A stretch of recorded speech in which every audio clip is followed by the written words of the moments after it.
start with the name of Almighty Allah who is the most merciful and the most gracious. So dear students, आज की video में हम लोग discuss करने जा रहे हैं चैप्टर नंबर 13, ठीक है, फर्स्ट ईयर मैथ का, जिसका नाम है इनवर्स ट्रिग्नोमेट्रिक फंक्शन, ठीक है।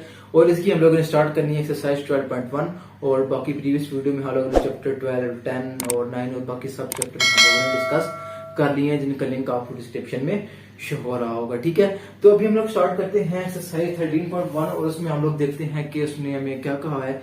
तो एक्सरसाइज 13.1 में उसने हमें कहा है evaluate using without using table and calculator. Table और कैलकुलेटर यूज नहीं करना, नीचे आपको कुछ चीजें दी गई हैं, उनकी वैल्यू को आपने फाइंड करना है, ठीक है। तो जो बात उसने की है विदाउट यूजिंग कैलकुलेटर तो आपने यूज नहीं करना, विदाउट यूजिंग टेबल। तो अगर आप आ जाएं इस साइट पर, क्या कहते हैं, पेज नंबर 395 पर, तो वहां पे आपको एक टेबल दिया गया है, इसको आपने तैयार करना है, लेकिन उसने कहा है कि इसको क्वेश्चंस में यूज नहीं करना, ठीक है। तो अभी मैं लिखता हूँ आपके सामने पहला क्वेश्चन और मैं आपको बताता हूँ उसको किस तरह हम लोगों ने स्टार्ट करना है, ठीक है।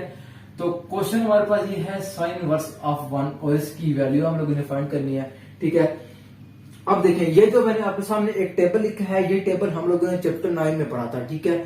और इसके अंदर ये चीज था कि साइन 0 पे क्या होता है, ठीक है, कॉस 0 पे क्या होता है, tan 0 पे क्या होता है, इस तरह फिर कॉस इस पे क्या होता है, इस पे, और सारी चीजें, ठीक है।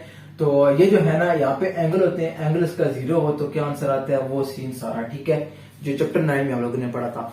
अब क्योंकि उसने कहा है कि विदाउट यूजिंग टेबल, तो हमने इसको डायरेक्ट तो लिख नहीं सकते कैलकुलेटर से, वैसे कैलकुलेटर से डायरेक्ट आंसर आ जाता है। तो हम लोग इसको कुछ इस तरह करेंगे, हम लोग इसको कर लेंगे let sine inverse of 1 is equals to y, ठीक है। यहाँ पे साइन इनवर्स है, उस जगह पे जाके साइन हो जाएगा, तो हमारे पास आ जाएगा sine y is equals to 1। अब आप लोगों ने देखना है कि यहाँ पर जो y है इसकी वैल्यू क्या हो तो आंसर हमारे पास 1 आता है। ये बात आपने बहुत ध्यान से सुननी है। यहाँ पर साइन y है और y की वैल्यू हमारे पास क्या हो तो आंसर 1 आता है। तो ये देखिए साइन है और आंसर यहाँ पे 1 आ रहा है, तो यहाँ पर y की वैल्यू हमें क्या दी गई है, π/2। ये ऊपर सारी y की वैल्यूज मैंने लिखी है, ठीक है। तो साइन π/2 हो तो 1 आता है, तो यहाँ पर हम लोग इसको लिख सकते हैं, यानी कि साइन π/2 इज इक्वल टू 1, ठीक है। और क्योंकि आप देख सकते हैं कि यहाँ पे हम लोगों ने इसको y कहा था, तो ये चीज हमारे पास क्या है, y, ठीक है। और y हम लोगों ने साइन इनवर्स ऑफ 1 को कहा है, तो हम लोग कह सकते हैं इस तरह, यानी कि sine inverse of 1 is equal to y। ये तो हम लोगों ने लेट किया था ना, और y की वैल्यू हम लोगों ने ये लगाई है, ये y, ये वाली वैल्यू लगाई है। सो हम लोग यहां पर लिख सकते हैं sine inverse of 1 is equal to y, और y हम लोगों ने क्या लिख दिया था, π/2। So that is the answer. हमने साइन इनवर्स ऑफ 1 की वैल्यू फाइंड करनी थी, बस सिंपल सा है। जस्ट आप लोगों ने y लेट करना है और इनवर्स को खत्म करना है, और y की वैल्यू आप लोगों ने चेक करनी है किस तरह हम लोग लेके आ रहे हैं, ठीक है। तो अभी हम लोग आगे इसका कोई एक और क्वेश्चन देख लेते हैं। तो 2 सेम है, माइनस है, बस उसका इश्यू नहीं है, वो मैं आपको माइनस का बता देता हूँ। हाँ, 4 कर लेते हैं, इसमें माइनस भी है, तो आपकी हर चीज क्लियर हो जाएगी, ठीक है। तो अब देखिए, उस क्वेश्चन में उसने हमें कहा है कि साइन इनवर्स ऑफ -1/√3, ठीक है। ये देखें, उसने हमें कहा है फाइंड करना हम लोगों ने value tan inverse of -1/√3, okay. अब देखें, लेट करने आपको पता है y की इक्वल, तो इसमें भी लेट करेंगे tan inverse of -1/√3 is equal to आ गया है y। tan का इनवर्स खत्म करेंगे तो साइड पे चला जाएगा, तो ये हमारे पास आ जाएगा tan y is equal to -1/√3, ठीक है। अब हम लोगों ने वो यहाँ पर y की वैल्यू चेक करनी है कि आंसर हमारा क्या आए, -1/√3, ठीक है। आप फिलहाल माइनस को इग्नोर कर दें, ठीक है। अब मैं आपको बताता हूँ आपने करना क्या है। tan y चेक करें जब आए 1/√3, ये देखें tan 1/√3 आ रहा है, कब आ रहा है, π/6 पे आ रहा है। क्योंकि हमारे पास माइनस है, तो हम लोग चेक कर लेते हैं -1/√3, तो फिर वो किस पे आता है, माइनस पे। तो मतलब ये कि जब इधर माइनस है, तो जो y की वैल्यू है उसके साथ भी हम माइनस लगा देंगे, तो हमारे पास ये चीज कुछ इस तरह बनेगी, tan of -π/6 is equal to -1/√3, ठीक है। और ये चीज हमारे पास हमने किस चीज की पुट की है, y की, ये देख सकते हैं y की वैल्यू ये पुट की है, तो ये हमने y की इक्वलेट किया था। सो हमारे पास जो आंसर है वो कुछ इस तरह आ जाएगा, tan inverse of -1/√3 is equal to pi by 6 और यही आपका आंसर आ जाता है। बहुत सिंपल से क्वेश्चन है। एक दफा वीडियो को आप रोकिएगा, क्वेश्चन भी नोट कीजिएगा और पता क्या कीजिएगा, एक दफा फिर से देख लीजिएगा, बहुत अच्छी तरह क्वेश्चन आपके क्लियर हो जाएंगे। ठीक है, तो क्वेश्चन नंबर 2 में उसने हमें कहा है कि without using table show that, हमें उसने कुछ प्रूफ दे दिए और हम लोगों ने एक चीज को प्रूव करना है। ठीक है, तो अभी मैं आपके सामने उसको प्रूव करता हूं। तो उसने हमें कहा है कि 10 inverse of 5/12, 10 inverse 5/12 is equals to 10 inverse 5/13। Okay, ठीक है, तो अब हम लोग इस चीज को प्रूव कर लेते हैं। हम लोग इसको प्रूफ को स्टार्ट करेंगे लेफ्ट हैंड साइड से। ठीक है, लेफ्ट हैंड साइड से इस प्रूफ को स्टार्ट करेंगे। ठीक है, तो सबसे पहले आपको पता है हम लोगों ने इसको लेट करना है, तो 10 inverse of 5/12 is equals to, हम लोगों ने लेट कर दिया है y। ठीक है, तो यहां से हमारे पास y is equals to y is equals to 10y is equals to आ जाएगा 5/12। ठीक है, tan की वैल्यू आ गई। अब इस tan से हम लोगों ने sin की वैल्यू निकालनी है और जिससे हमें ये चीज प्रूव होगी। ठीक है, तो अब हम लोग tan का यूज करेंगे और sin की वैल्यू निकालेंगे और उसके लिए हमें कुछ आइडेंटिटी चाहिए। तो सबसे पहले हम लोग जो आइडेंटिटी वो यूज करेंगे 1 plus tan square y is equals to secant square y। ठीक है, ये हम लोग चैप्टर 9 में आइडेंटिटी पढ़ के आ चुके हैं, ये आपको जरूर आनी चाहिए, इंपॉर्टेंट है। ठीक है, तो यहाँ पे आ जाएगा 1 प्लस tan y का होल स्क्वायर। tan y की वैल्यू हमारे पास 5/12 whole square is equals to secant square y। ये चीज आ गई और अब हमारे पास साइड पे आ जाएगा secant square y is equals to 1 plus secant square y is equals to 1 plus 5 का स्क्वायर 25 आ गया और 12 का 144 आ गया। ठीक है, जब यहाँ पे हम लोग एलसीएम लेंगे, यहाँ पे आ जाएगा 144, इधर भी आ जाएगा 144 प्लस 25। ठीक है, तो ये बन जाएगा हमारे पास 169 बाई 144 और यहाँ पे हमारे पास क्या है, सीकेंट स्क्वायर y। ठीक है, क्योंकि हम लोग ने स्क्वायर को खत्म करना है, सिर्फ सीकेंट रखना है, दोनों साइड पे ले लेंगे स्क्वायर रूट, तो यहां से हमारे पास सीकेंट की वैल्यू आ जाएगी, वो होगी secant y is equals to 13/12। ठीक है, और इस सीकेंट को हम लोग कन्वर्ट कर लेंगे कॉस में, क्योंकि ये कॉस कन्वर्ट होता है, तो कॉस y हमारे पास आ जाएगा 12/13, क्योंकि रेसिप्रोकल होता है, ये उल्टा हो गया हमारे पास। कॉस y की वैल्यू होगी, यहां से अब इस कॉस y को यूज करके हम लोगों ने वैल्यू निकालनी है साइन की। ठीक है जी, अब देखिए, अब यहाँ पर मैं आपको दूसरी एक आइडेंटिटी लगाऊंगा और आपको पता चलेगा कैसे यूज करना है। ठीक है, वीडियो को पॉज करके क्वेश्चन नोट कर लीजिएगा। ये कॉस y की वैल्यू हमने निकाली हुई है। सो हम लोग जैसे कि जानते हैं sine square y plus cos square y is equals to 1 होता है। ठीक है, साइन की वैल्यू तो मौजूद नहीं है, साइन स्क्वायर y आ जाएगा plus cos square y। Cos की वैल्यू है 12/13, तो ये आ जाएगा हमारे पास 12/13 whole square is equals to 1। ठीक है, तो अब हम लोग इसको आगे सॉल्व करते हैं, कुछ इस तरह आ जाएगा हमारे पास sine square y is equals to, ये इज इक्वल्स टू इतनी प्लस का साइन है, प्लस 12 का स्क्वायर होता है 144 ओवर 13 का होता है 169 इज इक्वल्स टू आ गया हमारे पास 1। ये चीज उस साइड भी जाके हो जाएगी माइनस, तो हमारे पास आ जाएगा sine square y is equals to 1 minus 144 by 169। ठीक है, अब हम लोग ले लेंगे यहाँ पे एलसीएम इसका और देखते हैं आगे हमारा क्वेश्चन किस साइड पे जाता है।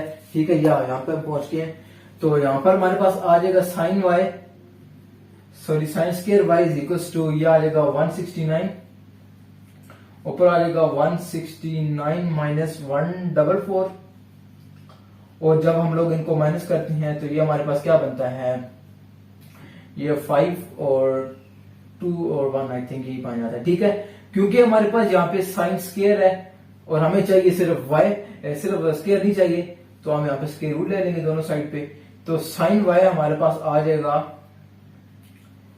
25/13।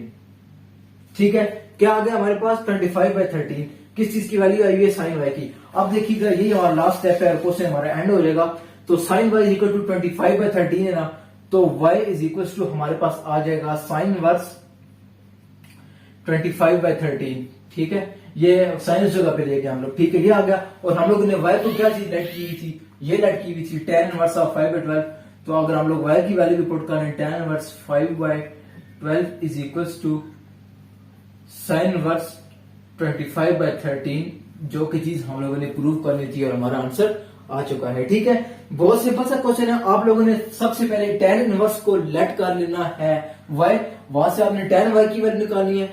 tan y को यूज करके आपने ये आइडेंटिटी एक और पहले लिखी थी मैंने, वो लगा के फिर एक और आइडेंटिटी लगा के आप लोगों ने sin की वैल्यू निकालनी है। sin की जो वैल्यू आएगी वो बस आपसे प्रूव हो जाएगा, आपको आगे से समझ आ जाएगा। उसके बाद मैं आता हूँ क्वेश्चन नंबर 2 पे, क्वेश्चन नंबर 2 के पार्ट 2 पे। ठीक है, तो वो भी इस जैसा ही है, छोटा सा है। मैं यहाँ पे आपको शो करवा दूंगा और आप उसको देख लीजिएगा। उसके बाद मैं इसका पार्ट 3 आपको साथ ही करवा देता हूँ। ठीक है, और देखते हैं पार्ट 3 में इसने क्या कहा है। वो भी आसान सा है क्योंकि इसमें काट है, तो मैं आपको वो करा देता हूँ। अब देखिएगा, ठीक है जी, ये हमारे पास है cot inverse 4/5, sorry cos inverse 4/5। Books को खोल के साथ आप लोग रख लें, ठीक है, अच्छी तरह समझ आएगा आपको। 4/3 आ गया। ठीक है जी, अब देखिए, अब हम लोगों ने इस क्वेश्चन को करना है, तो हम लोग स्टार्ट करते हैं। ये में cos दिया गया, इधर में cot दिया गया। अब हम लोग स्टार्ट ऐसे करेंगे, हम लोग cos वाली साइड से स्टार्ट करेंगे। ठीक है, तो cos inverse of 4/5 is equal to y let कर दिया हम लोगों ने। ठीक है, और cos y हमारे पास आ जाएगा 4/5। ठीक है, अब हम लोगों ने इस cos को यूज करके इस साइड पे जाना है। ठीक है, cot वाली साइड पे, और उसके लिए हम लोग पहले sin की वैल्यू निकालेंगे, फिर आगे मैं आपको समझाता हूँ करना क्या है। ठीक है, अब देखिए, ये चीज हमारे पास होता है ना, sin square y plus cos square y is equal to 1। cos y की वैल्यू मौजूद है, तो हमारे पास आ जाएगा sin square y is equal plus 4/5 whole square is equal to 1। यहां तक क्लियर हो गया। तो अब हमारे पास यहाँ पे ये जो चीज बनेगी वो कुछ इस तरह होगी, sin square y plus 4 square 16/25 is equal to 1। ठीक है, ये चीज मैंने यहाँ पे सिर्फ स्क्वायर लिया है। अब ये उस साइड पे चला जाएगा, तो यहाँ पे हमारे पास बन जाएगा sin square y is equal to 1 minus 16/25। Okay, और यहाँ पर हम लोग ले लेंगे एलसीएम। एलसीएम हमारा आ जाएगा 25, और ऊपर हमारे पास आ जाएगा 25 माइनस 16। ठीक है, और इधर हमारे पास है sin स्क्वायर y। ठीक है, तो आगे हम लोग आते हैं, तो यहां पर हमारे पास कुछ इस तरह बन जाएगा, sin square y equal to 25 में से जब हमारे 16 निकलते हैं तो कितने बच जाते हैं, 9/25 आ गया। दोनों साइड पे इसके रूट ले लेंगे क्योंकि हम लोगों ने सिर्फ sin चाहिए, तो sin y is equal to 3/5 आ जाता है हमारे पास। यहां से हमारे पास वैल्यू आ गई है अभी sin की। ठीक है, और cos की भी हमारे पास मौजूद है। अब हम लोगों ने क्योंकि जाना है cot की तरफ, तो अब हम लोग आएंगे असल चीज की तरफ। आपको पता है cot किस चीज की इक्वल होता है, cot हमारे पास इक्वल होता है cos और sin के, यानी कि cot y is equal to हमारे पास होता है cos y और sin y। ये भी हम लोग चैप्टर 9 में पढ़ चुके हैं। ठीक है, तो अब देखिएगा, cot y is equal to cos y और sin y। cos y की वैल्यू हमारे पास क्या है, 4/5 डिवाइड्स sin y की वैल्यू हम लोग क्या निकाल चुके हैं, 3/5। ये 5 और 5 हो गया हमारे पास कैंसिल, तो cot y is equal to हमारे पास आ जाता है 4/3। ठीक है, और उसके बाद हमारे पास y इज इक्वल टू आ जाता है cot इनवर्स 4/3। पता चला गया, ये चीज बन गई हमारे पास, और y की वैल्यू हम लोगों ने ये की हुई थी, और ये चीज हमारे पास प्रूव हो चुकी है। ठीक है, तो ये सीधा सारा, इसका जो पार्ट 2 है वो मैं आपको बता दूंगा, कर लेंगे आप वो भी। उसके बाद हम आते हैं क्वेश्चन नंबर 3 की तरफ। Find the value of the expressions. Expressions दी गई हैं, उनकी वैल्यू हम लोगों ने फाइंड करनी है। ठीक है जी, तो बहुत इजी है इसके अंदर भी। इसका पार्ट 1 में आपको कराता हूं, बाकी इसके सब पार्ट इजी है। तो देखते हैं आगे, अगर कराने होगा वो भी करा दूंगा। अच्छा जी, तो वो हमें कहता है cos into sine inverse of 1/, इसने भी इस तरह कहा है cos, अगर ये एंगल इसमें इस तरह दे दिया, साइन इनवर्स 1/√2। अब देखिए, बहुत सिंपल सा सीन है इसका, बहुत ही सिंपल सा। ये तो आप समझ लेना, ये जो चीज है, इस cos को इग्नोर कर रहे हैं, ये चीज देखें, ये चीज वही है जो आप लोग अभी पहले जो क्वेश्चन नंबर 1 में पढ़ के आए हैं। आपने इसकी वैल्यू फाइंड करके फिर इसकी वैल्यू फाइंड करनी है। कैसे, अभी मैं आपको बताता हूं। सबसे पहले आप लोगों ने ना लेट कर लेना है ये जो चीज है इनवर्स वाली फॉर्म वायलेट कर लेना उसको, जैसे आप पिछले क्वेश्चन में करके हैं sine inverse 1 by square root 2 is equals to y। ठीक है, यहां तक आपको चीज क्लियर होगी। तो फिर आपको पता है हम लोग पहले करके आए हैं sine y is equals to 1 by square root 2, ये चीज भी आपको पता है। ठीक है, अब साइन y जो है उसका आंसर 1 बाय स्क्वायर रूट 2 कब आता है, ये साइन 1 बाय स्क्वायर रूट 2 कब आता है, पाई बाय 4 पे आता है। ठीक है, तो यानी कि हम लोग लिख सकते हैं sine pi by 4 is equals to 1 by square root of 2। यहां तक चीज आपको हो गई है क्लियर। अब देखिए हमारे पास ये जो है इसका आंसर क्या आ गया है, यानी कि हमारे पास क्वेश्चन 1 में बिल्कुल सेम ये प्रोसेस हम करके आते थे। तो sine inverse of 1 over square root 2 is equals to हमारे पास आ गया है पाई बाय 4। ठीक है, ये चीज हमारे पास वैल्यू आ गई है पाई बाय 4। अब हम लोग कॉस की क्या इस जगह पे हम लोग पाई बाय 4 जो फाइंड किया पुट कर देंगे। ठीक है, तो हमारे पास आ जाएगा कॉस पाई बाय 4। ठीक है, क्योंकि हमने कॉस पाई बाय 4 की वैल्यू फाइंड कर दी है, कॉस पाई बाय 4 पे वैल्यू हमारी क्या आती है 1 बाय स्क्वायर रूट 2। तो जो हमारा आंसर है वो आ जाएगा 1 ओवर स्क्वायर रूट 2। बहुत सिंपल सी चीज है, जस्ट आपने ये जो चीज है इसको इनवर्स वाली सब क्वेश्चन में ऐसे ही है, उसको वायलेट कर लेना है। उसके बाद आप लोगों ने उसकी वैल्यू निकाल लेनी है इनवर्स की, जो इनवर्स की वैल्यू है वो उस जगह पुट करके फिर से टेबल में चेक करना है और आपको आंसर मिल जाएगा। ठीक है, तो ये एक्सरसाइज आगे के जितने भी क्वेश्चन है वो सब बिल्कुल सेम जैसे ही हैं। ठीक है, और इंशाल्लाह नेक्स्ट वीडियो में मुलाकात होगी। और जो चीज आपने याद रखनी है वो है ये टेबल। अगर ये टेबल आता होगा तो ये पूरी एक्सरसाइज आपकी क्लियर है। ठीक है, और ये टेबल आपको आना चाहिए, ट्रिग्नोमेट्री में हर जगह पे ये टेबल यूज हो रहा है। ठीक है, तो इंशाल्लाह नेक्स्ट वीडियो में मुलाकात होगी और हम लोग 13.2 को स्टार्ट करेंगे। चैनल को सब्सक्राइब कर लीजिए, अपना ख्याल रखिए, तब तक के लिए अल्लाह हाफिज।